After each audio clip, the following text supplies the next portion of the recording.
La problématique de notre PIMS, voire à travers le brouillard, était de reconstruire l'image d'un objet observé à travers un milieu diffusant.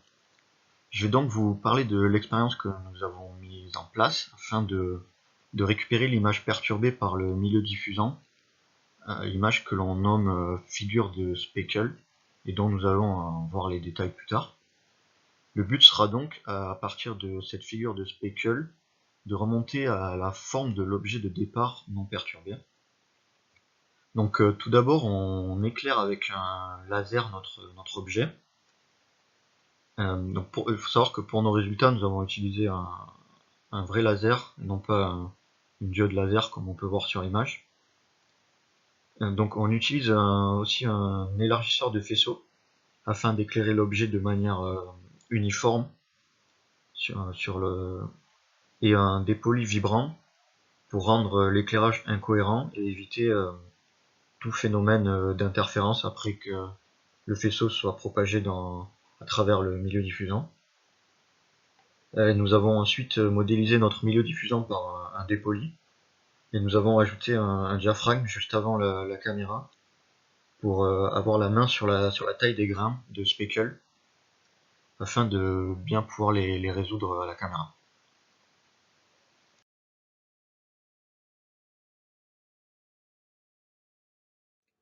La figure d'interférence de Speckle obtenue est une image composée d'une multitude de grains lumineux sur fond noir. La taille de ces grains dépend de l'ouverture du faisceau sortant du milieu diffusant. Elle dépend alors du diamètre du diaphragme placé après le milieu diffusant.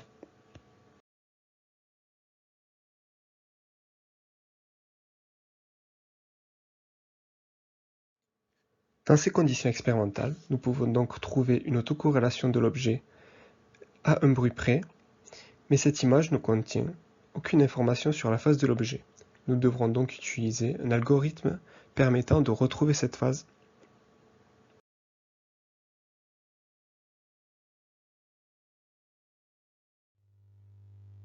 On ne peut pas reconstruire n'importe quel objet à partir de sa figure de Speckle. Une des principales limitations provient de la taille de l'objet.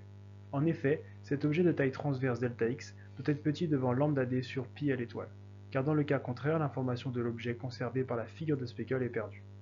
Cela explique notamment le choix de prendre une grande distance d entre le milieu diffusant et l'objet afin de maximiser la taille de l'objet qu'on cherche à retrouver. Cette condition justifie aussi l'utilisation d'un dépoli vibrant, qui décorrèle la source qui éclaire l'objet, car si la source était cohérente, pour 2 rayons par 100 par 2 points objets assez proches, il y aurait des interférences, telles deux trous d'Young, ce qui fausserait l'information car on a besoin de la somme incohérente de figures de Speckle afin de retrouver l'objet. Nous avons alors caractérisé expérimentalement les diffuseurs à notre disposition en utilisant des platines de translation, à l'aide du protocole décrit sur le poster à une distance d fixée. Nous avons finalement choisi d'utiliser le dépoli de la photo, qui donnait un champ maximal qui convenait à notre expérience de reconstitution des lettres.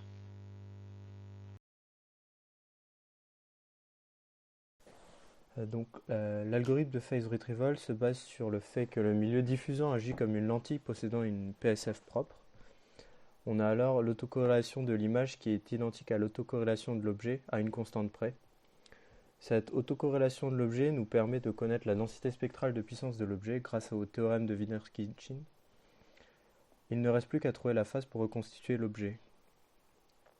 Pour cela, nous allons d'abord créer une image aléatoire dans MATLAB, puis nous prenons la TF de cette image.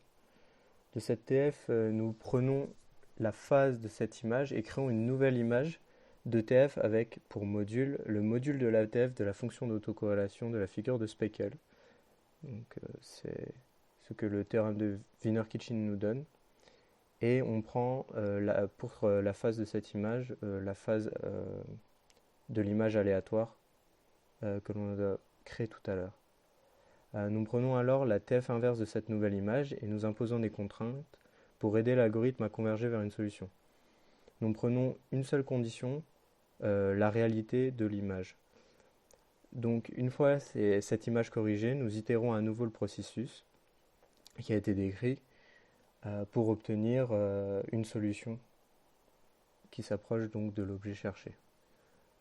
Pour que l'algorithme converge, nous faisons plusieurs traitements sur l'image de Speckle pour obtenir une figure d'autocorrélation propre, donc sans bruit, Par exemple, nous prenons la moyenne sur 4 pixels pour améliorer le rapport signal à bruit. Et nous soustrayons la constante dans la figure d'autocorrélation qui provient de la présence de speckle. Ainsi, nous obtenons des résultats satisfaisants, comme on peut voir, pour des cas simples, bien sûr, comme des lettres ou des points, mais nous sommes encore loin d'avoir de résultats équivalents à ceux de l'article original de Horriquet. Cela vient notamment de la qualité des figures de speckle que l'on obtient expérimentalement. Pour perfectionner cet algorithme, par contre, nous pouvons utiliser la technique de bispectrum qui est décrite dans un autre article.